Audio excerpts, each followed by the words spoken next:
Pessoal, outra coisa aí, pessoal, muito importante. Não estrague o jogo de ninguém, cara. Morreu, tá morto. Não interessa se é uma mulher, quem for, bicho. Não estraga o jogo de ninguém. Eu vou estar de Ranger e eu vou estar cuidando. Não quero briga no jogo, não quero discussão, você entendeu? Mas não estraga um jogo de ninguém. O jogo aí tem chance, o cara morreu, ele vai voltar, então ele vai se divertir bastante. Mas respeita, cara, o adversário te acertou, morto. Pô, é a regra principal do jogo.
Parou aí, parou no lugar, pano vermelho na cabeça.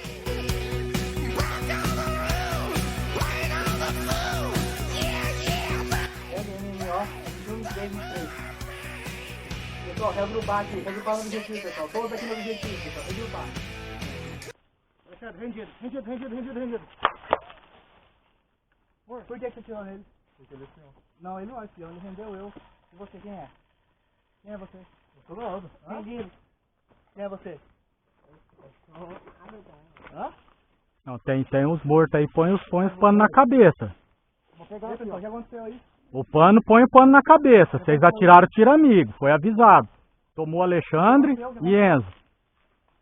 O que aconteceu, pô? 3 mortos. Quem que atirou?